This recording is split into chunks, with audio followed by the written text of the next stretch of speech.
بسم اللہ الرحمن الرحیم۔ السلام علیکم اسلامک چینل کے ناظرین، آج ہم بات کریں گے کہ بابا آدم حضرت آدم علیہ السلام کو کیسے پیدا کیا اور انہیں دنیا پہ کیسے بھیجا گیا۔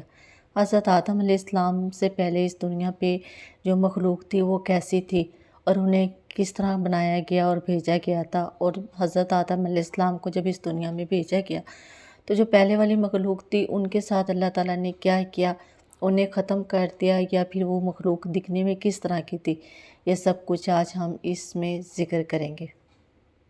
حضرت آدم علیہ السلام اور اماں حوا کے بارے میں متعلق سوال کیا جاتا ہے کہ یہ ان کو دنیا میں بھیجا گیا تو اس ٹائم دنیا کس طرح سی تھی اور دنیا کس طرح وجود میں آئی، کیا دنیا کو پہلے ہی تخلیق کر دیا گیا؟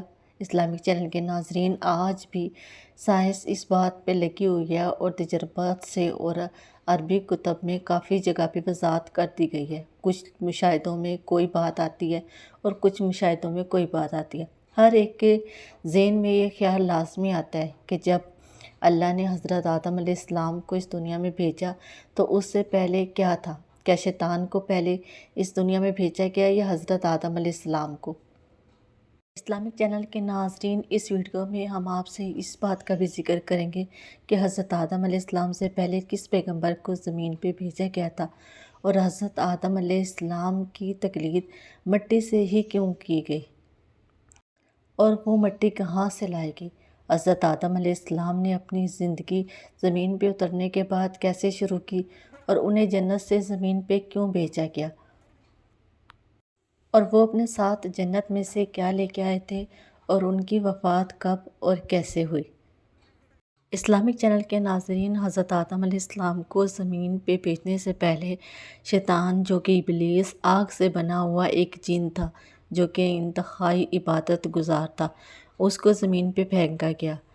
جب حضرت آدم علیہ السلام کی تخلیق کو اللہ تعالیٰ نے مکمل کر دیا تو ان کو جنت میں بلایا گیا اور تمام فرشتوں کو حکم دیا گیا کہ حضرت آدم علیہ السلام کو سجدہ کریں، جس پہ ابلیس نے سجدہ کرنے سے منع کر دیا اور اللہ نے اسے اس دنیا میں بھیج دیا۔ اللہ کی اجازت لے کر حضرت ابلیس نے قیامت تک اللہ سے اجازت لے کے اس چیز کا اللہ سے عہد کیا کہ میں قیامت تک آپ کے لوگوں کو آپ کی عبادت اور آپ کے راستے سے بھٹکاتا رہوں گا۔ اسلامک چینل کے ناظرین، حضرت آدم علیہ السلام کے زمین پہ اترنے سے پہلے اس زمین پہ جنات کا بسیرا تھا۔ جنات کے فتنہ اور فساد پھیلانے کی وجہ سے اللہ نے فرشتوں کی فوج بھیجی اور جنہوں نے جنات کو ختم کر دیا، اور جو کچھ تھوڑے بہت جنات بچے تھے ان کا بسیرا پہاڑوں اور سمندروں پہ ہو گیا۔ ناظرین، سائنسی تحقیقات کے مطابق حضرت آدم علیہ السلام سے پہلے اس عرض زمین پر ڈائنوسار کی کافی تعداد میں موجود تھی۔ جیسے آہستہ آہستہ وقت گزرنے کے ساتھ ان کی تعداد اور ان کی یہ نسل ختم ہونا شروع ہوگی۔ ناظرین، سائنسی تحقیقات سے یہ بھی معلوم ہوتا ہے کہ کچھ انسانی شکل کی مخلوق بھی حضرت آدم علیہ السلام سے پہلے موجود تھی، جن کے جب حضرت آدم علیہ السلام اس زمین پہ اترے تو ان کے کچھ ڈھانچے اور ہڈیاں وغیرہ انہیں ملی۔ اور کچھ سائنسی تحقیقات کے مطابق زمین ایک خلائی مخلوق کے تابع تھی، یعنی اس پہ خلائی مخلوق رہتی تھی۔ دوستو، سورہ ہود آیت نمبر 27 میں بیان کیا جاتا ہے کہ وہی ہے جس نے زمین اور آسمان کو 6 دن میں پیدا کیا اور اس کا عرش پانی پہ تھا۔ اس آیت کے مطابق حضرت آدم علیہ السلام سے پہلے، اس آیت سے ہمیں یہ بات سمجھ میں آتی ہے یا اس آیت کا اس طرف اشارہ ہے کہ حضرت آدم علیہ السلام سے پہلے صرف پانی اور اللہ کا عرش تھا، یعنی اس پہ کوئی مخلوق موجود نہیں تھی۔ ہمارے پیارے نبی حضرت محمد صلی اللہ علیہ وآلہ وسلم سے کچھ لوگوں نے سوال کیا کہ عرش اور زمین کے درمیان میں کیا تھا، یعنی جب حضرت آدم علیہ السلام کو اس دنیا میں بھیجا گیا اس سے پہلے اس دنیا پہ کیا تھا؟ حضور اکرم صلی اللہ علیہ وآلہ وسلم نے فرمایا کہ کچھ نہ تھا، یعنی نہ ہوا تھی اور نہ ہی کچھ تھا، یعنی ہمارے پیارے نبی حضرت محمد صلی اللہ علیہ وسلم کا فرمان یہ تھا کہ جب حضرت آدم علیہ السلام یا دنیا کو اللہ نے تخلیق کیا، اس سے پہلے کچھ بھی موجود نہیں تھا۔ پھر اللہ نے اپنا عرش بنایا، اس کے اندر ہوا پیدا کی۔ ایک دفعہ نبی کریم صلی اللہ علیہ وآلہ وسلم کے پاس یمن سے ایک وفد آیا اور انہوں نے حضرت محمد صلی اللہ علیہ وآلہ وسلم سے کہا کہ حضور ہمیں آپ سے معلومات لینی ہے کہ حضرت آدم علیہ السلام سے پہلے اس دنیا میں کیا تھا۔ آپ صلی اللہ علیہ وآلہ وسلم نے ارشاد فرمایا کہ کچھ نہ تھا، صرف پانی تھا اور اللہ تھا، اور لوہے قلم سے سب کچھ لکھ کر محفوظ کر دیا گیا تھا۔ سب سے پہلے اللہ تعالیٰ نے ایک قلم کو بنایا اور اسے حکم دیا کہ لکھنا شروع کرو، اور اس نے لکھنا شروع کر دیا۔ سیدنا رضی اللہ عبداللہ سے مروی ہے کہ میں نے نبی کریم صلی اللہ علیہ وآلہ وسلم کو کہتے سنا تھا کہ اللہ نے زمین کو بنانے سے پہلے 50,000 سال پہلے تمام مخلوقوں کے بارے میں لکھ دیا گیا تھا، اور ان کی تخلیق کے بارے میں فرشتوں کو اور قلم کو حکم دے دیا گیا تھا۔ اس وقت اللہ کا عرش صرف پانی پہ تھا، کوئی چیز موجود نہ تھی۔ اسلامک چینل کے ناظرین، اس حدیث سے ہمیں یہ معلوم ہوتا ہے کہ سب سے پہلے پانی، عرش اور قلم اور لوح محفوظ کو اللہ نے پیدا کیا، جس کے اوپر اس دن سے لے کے قیامت تک کا تمام حساب لوح محفوظ پہ لکھ کر محفوظ کر دیا گیا تھا۔ پھر آسمان اور زمین اور تمام مخلوقات کی پیدائش ہونا شروع ہو گئی۔ اسلامک چینل کے ناظرین، حضرت ابو ہریرہ رضی اللہ تعالیٰ عنہ سے روایت ہے کہ میں نے نبی کریم صلی اللہ علیہ وآلہ وسلم سے پوچھا کہ جب اللہ تعالیٰ نے اس زمین کو یا اس دنیا کو بنایا تو اس کی ترتیب کچھ کس طرح سے تھی؟ تو نبی کریم صلی اللہ علیہ وآلہ وسلم نے میرا ہاتھ تھاما اور کہا کہ اس کی ترتیب کچھ یوں تھی: ہفتے والے دن مٹی کو تخلیق کیا گیا، تو اتوار کو پہاڑ، پیر والے دن درخت پیدا کیے گئے، اور منگل کو تکلیف، درد برداشت اور بیماریاں پیدا کی گئی، اور بدھ کو نور، اور جمعرات کو چوپائے یعنی چراغے زمین پر پھیلا دیے گئے تھے۔ جمعہ کے مبارک دن عصر سے مغرب کے درمیان حضرت آدم علیہ السلام کو پیدا فرمایا گیا تھا۔ اس حدیث نبوی کے تحت ہمیں اس بات کا اندازہ ہو جاتا ہے کہ سب سے آخری تخلیق حضرت آدم علیہ السلام کی ہوئی تھی۔ انسانوں میں آنے والے سب سے پہلے انسان اور تمام انسانوں کے باپ حضرت آدم علیہ السلام۔ اسلامی چینل کے ناظرین، حضرت آدم علیہ السلام سے پہلے اس زمین پر فرشتے اور جن مقرر کر دیے گئے تھے، جو عقل کے لحاظ سے نمبر 1 پہ فرشتے، نمبر 2 پہ جنات اور تیسرے نمبر پہ انسان تھے۔ جیسے کہ اللہ تعالیٰ قرآن مجید فرقان حمید میں سورۃ حجر آیت نمبر 17 میں فرماتے ہیں کہ جنات کو ہم نے لو والی آگ سے پیدا کیا۔ جنات کے بارے میں حضرت عبداللہ ابن عباس رضی اللہ تعالیٰ عنہ فرماتے ہیں کہ حضرت آدم علیہ السلام کا اس دنیا پہ آنے سے 2000 سال قبل اس دنیا پہ جنات رہتے تھے۔ جنات اپنے فساد اور فتنہ پھیلانے میں اتنے زیادہ مشغول ہو چکے تھے۔ جب ان کا فتنہ فساد اس حد تک پھیل چکا تھا کہ وہ بلا وجہ خون کرنے پہ اتر چکے تھے، تو اللہ نے فرشتوں کا ایک لشکر بھیجا، اور فرشتوں کے اور جنات کے آپس میں بہت ٹکراؤ اور بہت زبردست ایک جنگ ہوئی۔ آخر کار فرشتوں نے فتح حاصل کی اور اس طرح جنات کو نابود کر دیا، اور وہ پناہ لینے کے لیے سمندر کے جزیروں، پہاڑوں اور جنگلات میں چلے گئے تھے، اور ان کو زمین کے ہر کونے سے نکال دیا گیا اور رہنے کی اجازت نہ دی گئی۔ اسلامک چینل کے ناظرین، اسی وجہ سے آج بھی یہ پہاڑوں، جزیروں اور جنگلات میں موجود ہیں۔ اسی وجہ سے یہ ایسی جگہ پہ پائے جاتے ہیں۔ اسلامک چینل کے ناظرین، حضرت آدم علیہ السلام کی تخلیق اللہ نے مٹی سے ہی کیوں کی، اور یہ مٹی کہاں سے آئی؟ نہ تو حضرت آدم علیہ السلام کا باپ ہے اور نہ ہی ان کی ماں ہے۔ حضرت آدم علیہ السلام کو اللہ نے مٹی سے بنایا۔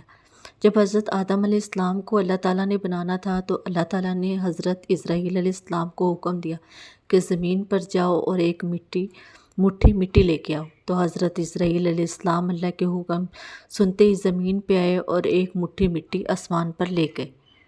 یہی نہیں، اسلامک چینل کے ناظرین، جب حضرت اسرائیل علیہ السلام نے اپنا ہاتھ زمین پہ یعنی مٹی اٹھانے کے لیے رکھا تو ہر قسم کی مٹی ان کی مٹھی کے نیچے اکٹھی ہوگی، جس میں کالی، سفید، پیلے رنگ کی، زرد رنگ کی، سخت، نرم اور ملائم، کڑوی، میٹھی، ہر قسم کی مٹی ان کی مٹھی میں موجود ہو گئی۔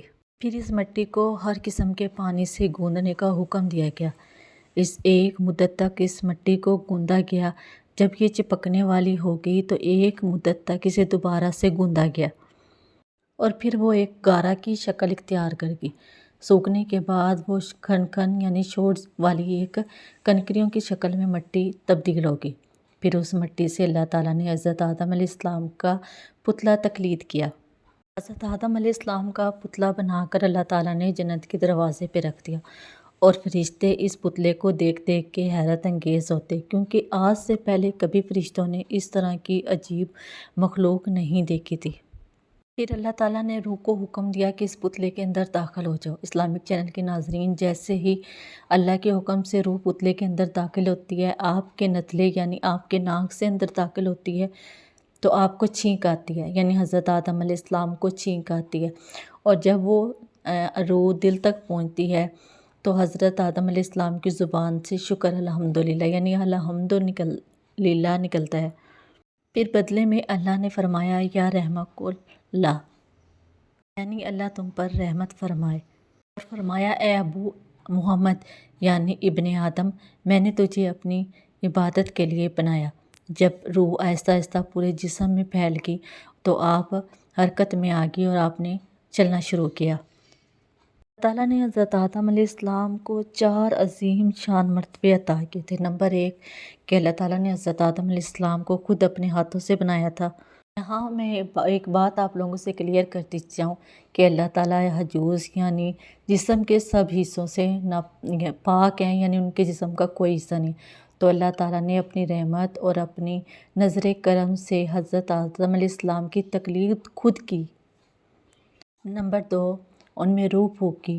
نمبر 3 کہ فرشتوں کو حضرت آدم علیہ السلام کو سجدہ کرنے کا حکم دیا۔ نمبر 4 کہ ان کی ضرورت یا زمین پر جتنی بھی اشیاء ہیں ان کے ناموں سے انہیں متعارف کرا دیا گیا تھا۔ اسلامک چینل کے ناظرین، اللہ نے ابلیس کو حکم کیوں دیا تھا؟ آپ کو میں نے جیسے کہ پہلے بتا چکی ہوں کہ ابلیس آگ سے بنایا گیا اور فرشتے نور سے۔ ابلیس ایک انتہائی عبادت گزار تھا۔ اس دنیا میں پورے عرض زمین پہ کوئی ایسا کونا نہیں تھا جہاں پہ ابلیس نے سجدہ نہ کیا ہو۔ وہ اتنا عبادت گزار تھا، اتنی باتیں کرتا تھا کہ اللہ نے اس کا شمار فرشتوں میں کر دیا، اور اس کو یہیں تک نہیں بلکہ اسے فرشتوں کا سردار بھی بنا دیا گیا تھا۔ جن آگ سے بنا گیا تھا، جب اس کو سجدے کا حکم دیا گیا تو اس کے اندر ایک غرور آ گیا تھا اپنی عبادات کو لے کے۔ اسلامک چینل کے ناظرین، اس لیے کہتے ہیں کہ اگر کسی بھی عبادت میں غرور ہو یا آپ دکھاوا کریں تو وہ اللہ کے ہاں بالکل قبول نہیں کی جائے گی۔ یہاں ہم بات کریں کہ ابلیس کی، ابلیس نے شیطان حضرت آدم علیہ السلام کو سجدہ کرنے سے کس لیے منع کیا کہ یہ مٹی سے بنا ہے اور میں آگ سے بنا ہوں، کہ میں اس سے زیادہ طاقتور اور اس سے زیادہ پرہیزگار ہوں۔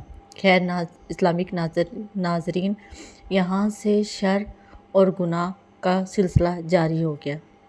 اسلامک چینل کے ناظرین، جیسے کہ پرانی کتب یعنی پرانی جو محفوظ خزانہ ہے، اس میں ہمیں معلوم ہوتا ہے کہ جب ابلیس کو حضرت آدم علیہ السلام کا سجدہ کرنے کا حکم دیا گیا تو اس نے حضرت آدم علیہ السلام کی طرف حقارت کی نظر سے دیکھا اور اس پہ تھوک دیا، اور شیطان کا تھوک حضرت آدم علیہ السلام کے پیڑ پر گرا۔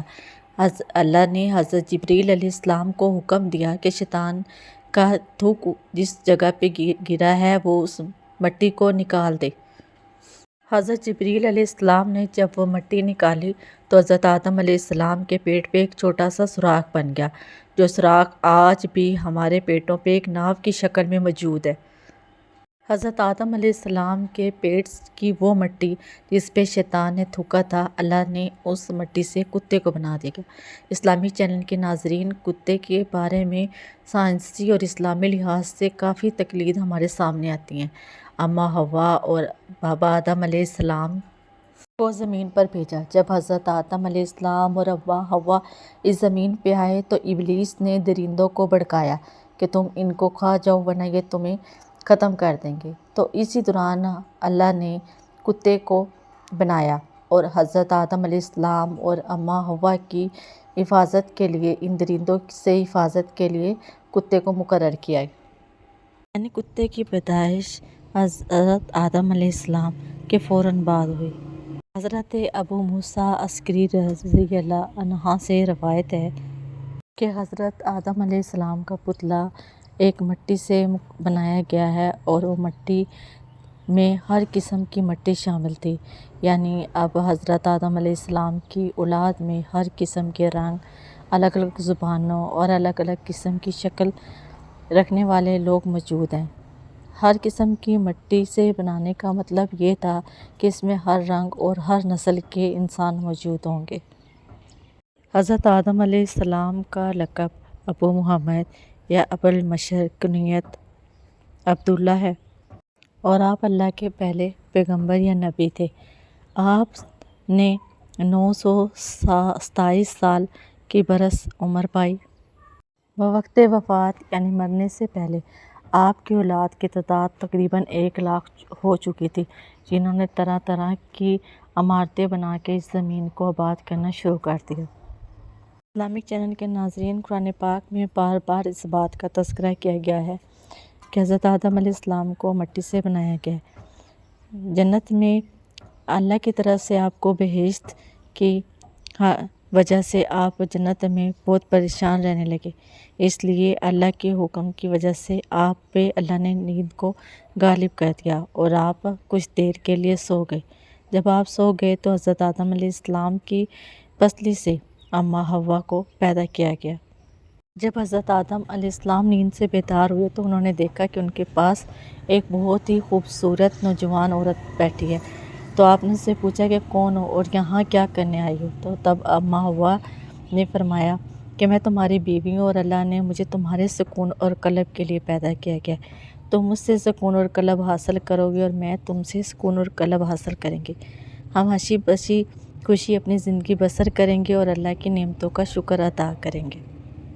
ناظرین، قرآن پاک میں ایک اور جگہ ارشاد ہے، اور ہم نے اسی میں سے ایک عورت کو پیدا کر دیا اور اس طرح ایک جوڑا بنا دیا اور اس طرح لاکھوں کی تعداد میں ہم نے زمین پہ بہت سے جوڑے پھیلا دیے۔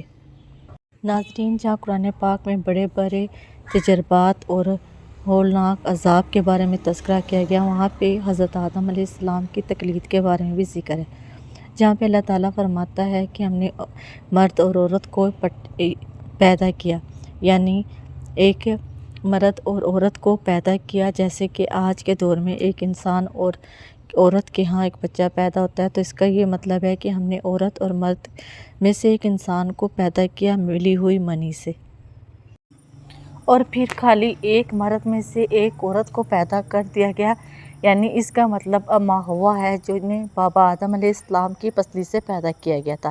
یہاں قرآن پاک دو چیزوں کی طرف اشارہ دے رہا ہے۔ نمبر 1 کہ ہم نے پیدا کیا دو لوگوں کی منی سے، یعنی دو انسانوں میں سے ایک انسان کو، اور پھر دوسرے نمبر پہ قرآن پاک یہ کہہ رہا ہے کہ ہم نے پیدا کیا خالی ایک مرد میں سے ایک عورت کو، یعنی اماں حوا کو بابا آدم علیہ السلام کی پسلی میں سے، اور تیسرا یہ کہ ایک عورت میں سے صرف ایک بچے کو پیدا کیا گیا، یعنی اس میں مثال حضرت عیسیٰ علیہ السلام کی ہے، جو بی بی مریم سے پیدا کیے گئے۔ حضرت عیسیٰ کا آپ لوگوں نے پہلے سنا ہی ہوگا کہ وہ بنا باپ کے اس دنیا میں آئے تھے۔ اس سے ان سب سے یہ ثابت ہوتا ہے کہ اللہ جب چاہے جسے جس طرح مرضی پیدا کر سکتا ہے، چاہے خواہ وہ اماں حوا ہو جنہیں حضرت آدم علیہ السلام کی پسلی سے پیدا کیا گیا ہو، یا وہ ایک عام انسان ہے جنہیں ایک مرد اور ایک عورت کی منی سے ملا کے پیدا کیا گیا ہو، یا خواہ وہ حضرت عیسیٰ جو بن باپ حضرت مریم علیہ السلام کی سے پیدا ہوئے ہوں۔ تو اللہ جب چیزیں چاہتا ہے بنا دیتا ہے، جیسے کہ اللہ تعالیٰ نے سب سے پہلے حضرت آدم علیہ السلام کو مٹی سے بنایا تھا۔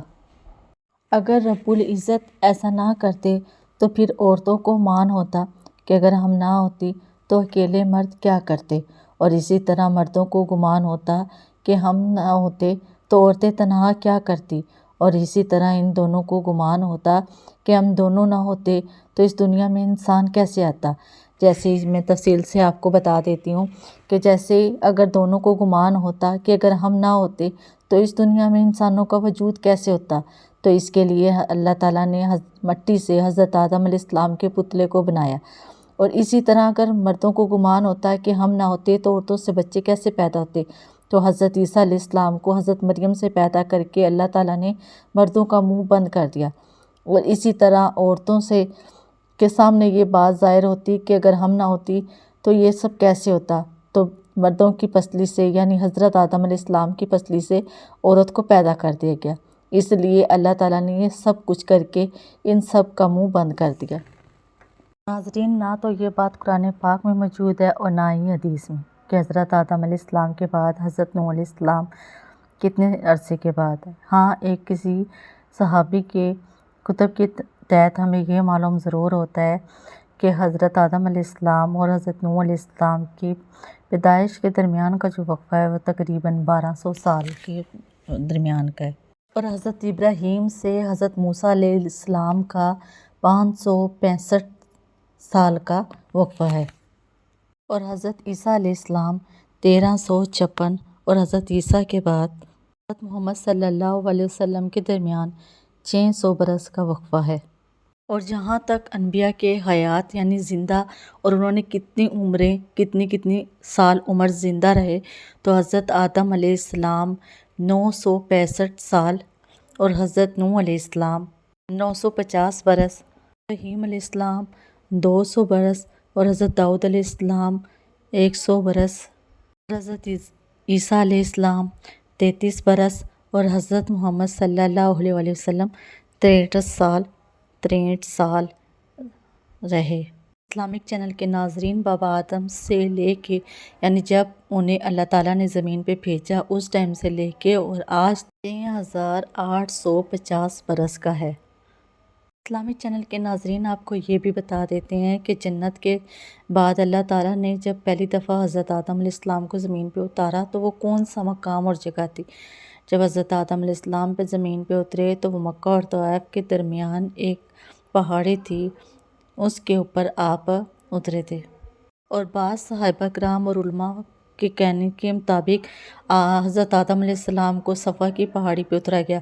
جب اللہ کا حکم نازل ہوا اور کہ آپ لوگوں کو زمین پہ جانا ہوگا، تب حضرت آدم علیہ السلام نے اماں ہوا کا ہاتھ پکڑا اور کہا کہ چلو، پریشانیوں اور مصیبتوں کے دن شروع ہونے والے ہیں۔ پھر حضرت جبریل علیہ السلام نے کہا کہ آپ حضرت اماں ہوا کا ہاتھ چھوڑ دیں، کیونکہ اللہ تعالیٰ کا حکم ہے کہ آپ دونوں کو دنیا میں الگ الگ مقام پہ بھیجنا ہے۔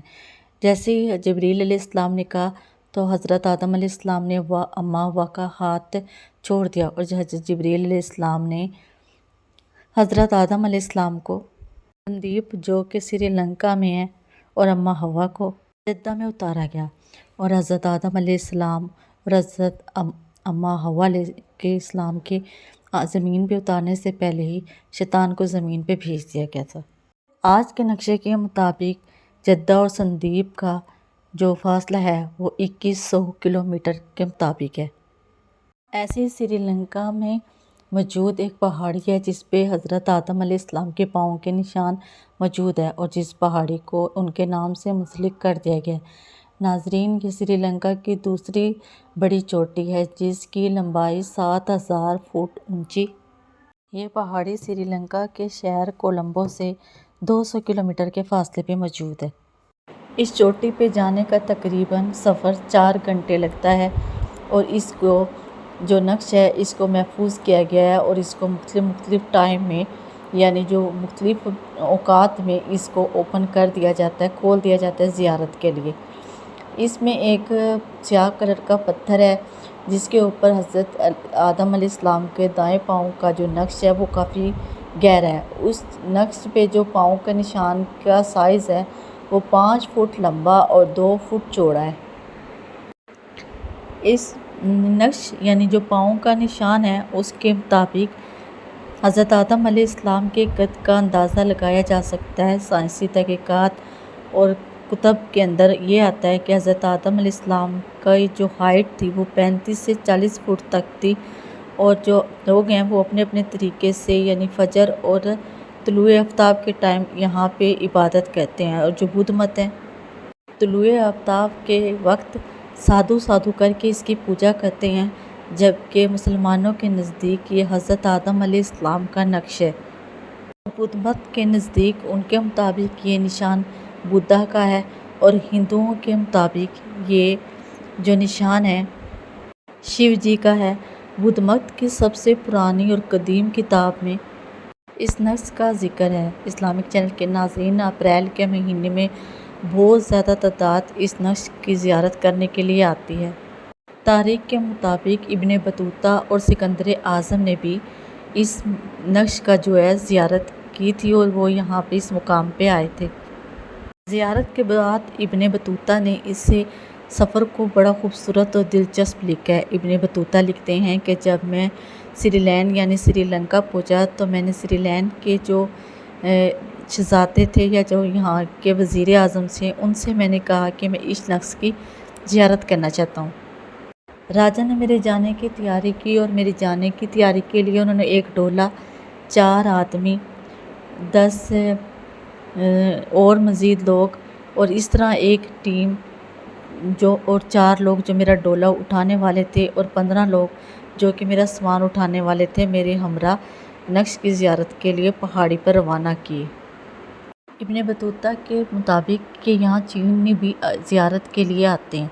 ابن بطوطہ کہتے ہیں کہ یہاں کے راجا کے مطابق کہتے ہیں کہ چینی جو ہیں وہ انگوٹھے کا پتھر یعنی نقش جس پتھر پہ بنا ہوا تھا، وہاں سے جس جگہ پہ انگوٹھا چھپا ہوا تھا وہ پتھر وہاں سے توڑ کے لے گئے، اور وہاں جا کے چین کے شہر زیتون شہر کے ایک مندر میں رکھا تھا، اور یہاں چینی زیارت کے لیے اس مندر میں آیا کرتے تھے، اور جس مندر میں انہوں نے اس انگوٹھے کے پتھر کو رکھا ہے اس کے ساتھ انہوں نے 9 گڑھے یعنی پتھر کے بنا دیے ہیں۔ ہندو ان گڑھوں میں ہیرے، زیورات، ڈائمنڈ، ہیرے یعنی کوت، اور اس طرح مختلف جو مہنگے زیورات اور پیسے ان پتھروں میں الگ الگ رکھ دیے جاتے ہیں۔ یعنی چین نے جہاں زیتون کے شہر مندر میں وہ پتھر رکھا ہے، 9 مختلف قسم کے گڑھے بنا دیے گئے ہیں ٹوئے، اور ان کے اوپر لکھا جاتا ہے یا ان کے اندر پہلے ہی ایک چیز ڈال دی جاتی ہے کہ جس سے واضح ہو جاتا ہے کہ کون سے گڑھے میں کون سی چیز رکھنی ہے۔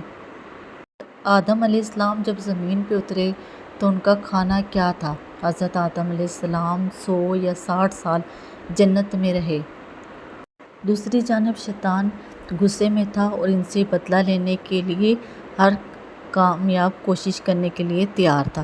اس لیے شیطان نے ان کے دلوں میں وسوسے ڈالے کہ جو ان کی شرمگاہیں ہیں یعنی اماں حوا اور بابا آدم علیہ السلام کی جو پوشیدہ شرمگاہیں ہیں وہ ایک دوسرے کو دیکھنے کے لیے ان کو اکسایا، اور شیطان نے آخر اپنے کام یعنی اپنے کارنامے میں سرانجام دے دیا۔ اس نے اماں حوا علیہ السلام کو کہا کہ اور ایسے ابلیس نے حضرت آدم اور اماں حوا کے ذہن میں یہ ڈال دیا کہ ایک فروٹ کا درخت ہے تو اللہ تعالیٰ نے اس کو کھانے سے اس لیے منع کیا گیا ہے تاکہ تم کھا کے نیک اچھے فرشتے نہ بن جاؤ یا ساری زندگی کے لیے زندہ نہ رہ جاؤ، کیونکہ اللہ تعالیٰ نے حضرت آدم علیہ السلام کو کچھ بھی کھانے پینے سے اس لیے منع کیا تھا کہ انہیں حیض نہ آئے اور وہ ناپاک نہ ہو جائیں۔ تو خیر جو اماں حوا تھی وہ ابلیس کی باتوں میں آ گئی اور انہوں نے وہ جو پھل تھا وہ توڑ کے کھا لیا، اور اماں حوا نے اس طرح حضرت آدم علیہ السلام کو بھی کنونس کر لیا کہ ہم ایک دفعہ اس پھل کو کھا کے دیکھیں تو صحیح کہ اللہ نے ہمیں اسے کھانے سے کیوں منع کیا ہے۔ اس طرح اب بھی انہوں نے پھل کھایا بھی نہیں تھا کہ ان دونوں کی سترگاہیں یعنی شرمگاہیں ایک دوسرے کے سامنے نمایاں ہونے شروع ہو گئی، جن کو اللہ تعالیٰ نے پوشیدہ رکھا ہوا تھا، یعنی وہ جسم پہ کپڑا نہ ہونے کے باوجود ایک دوسرے کی شرمگاہوں کو نہیں دیکھ سکتے تھے۔ جیسے انہوں نے اس پھل کو کھایا تو ان دونوں کی شرمگاہیں ایک دوسرے کے سامنے واضح ہوگی اور وہ بہت زیادہ خوف زدہ ہو گئے اور انہوں نے درخت کے پتے توڑ کے اپنے شرمگاہیں یعنی جسم کے وہ پارٹ جو کہ دیکھنا جائز نہیں ہے ان کے اوپر باندھ لیے۔ اور اسی دوران اللہ تعالیٰ حضرت آدم اور اماں حوا کو پکارتا ہے اور فرماتا ہے کہ میں نے تمہیں منع نہیں کیا تھا کہ تم نے اس پھل کو نہیں کھانا اور ابلیس کی باتوں میں نہیں آنا جو کہ تمہارا کھلا دشمن ہے۔ اور اسی پکار پہ وہ اللہ کے سامنے زاروں قطار رونے لگے اور انہوں نے عرض کی کہ اللہ ہم سے غلطی ہو گئی ہے اور ہمیں معاف کر دیا جائے۔ مگر ان کی یہ سزا اللہ تعالیٰ نے قیامت تک کے لیے مقرر کر دی تھی کہ تم لوگ اب ایک دوسرے کے کھلم دشمن ہوگے، تم میں سے اولادیں پیدا ہوں گی اور تم میں سے ہی مریں گی۔